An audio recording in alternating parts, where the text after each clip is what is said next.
Hi guys, Heather Marchant. I am excited to share with you a little bit about sweeteners.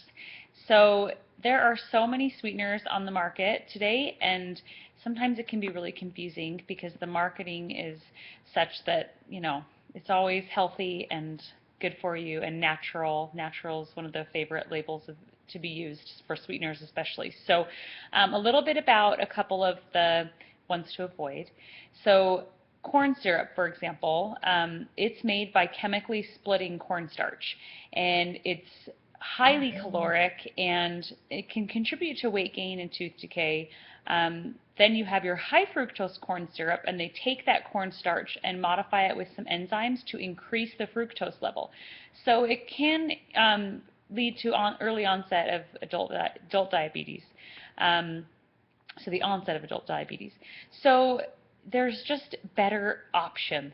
So sugar, I mentioned before, in another video I've done that you lose a lot of nutrients when they mill sugar. So 99% of its magnesium, 93% of its zinc, and the list goes on. The other thing is when it's eaten in excess, it can prevent the absorption of other nutrients into the body. So not only are you eating something that used to be more whole in its form with more nutrients in it, but then you're also preventing absorption of other nutrients. So it's again just nourishing your body with the same amount of calories, providing more nutrients and more nourishment. So a couple of sweetener options that I wanted to mention to you guys. And I think this list will try to make it brief. So you want to avoid things like Splenda and sucralose and aspartame. They're just chemical sweeteners and often can have side effects of headaches. I've met lots of people that have run into problems with that, and they change the names a lot. So if you have a question about these, leave it in the comments. I can tell you some more information on those. But some good sweeteners.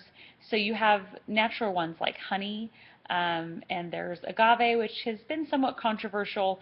It has to do with the processing of agave, that it causes the fructose in it to release at a faster rate. So agave in the right form, I think, is great. I use it. I don't use a lot of it. I try to limit my consumption of all sweeteners. My body doesn't tolerate sweeteners great. But the sweetener I'm falling in love with right now is stevia.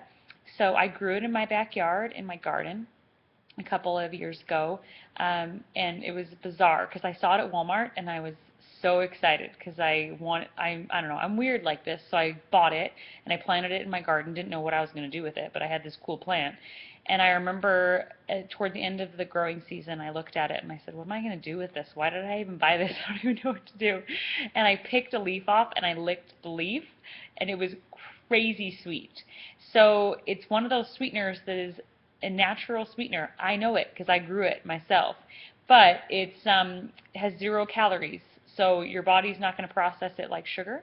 I don't have issues with cravings around stevia either, which I love. I can use it in place of sugar. You don't want to use too much. So I actually posted a recipe just on my page the other day that was for carrot cake, and it called for 2 cups of sugar, and I used 1.5 cups of coconut palm sugar, which I'll talk about, and then I added like 4 packets of stevia.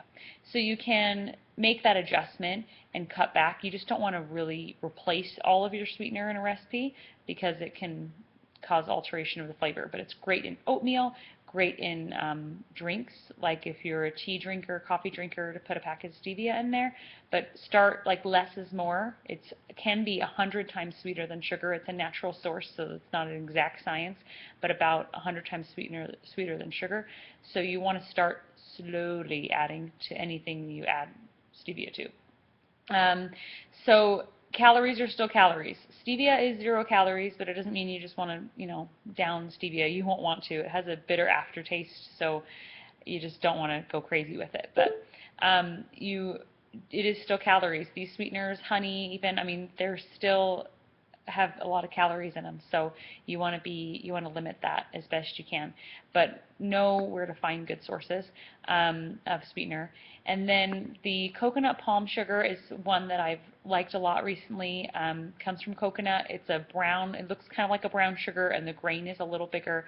Just when you have a sugar that's brown and naturally brown, not like brown sugar, which is just sugar with molasses, you have more nutrients, you have more vitamins. It's going to be more satisfying. It's going to provide, at least provide your body with some nutrients. If you're going to be eating sugars, might as well have some nutrients to go with it. So I hope that helps. I try to keep this brief. This is too long. So if you have any questions, again, just leave it in the comments.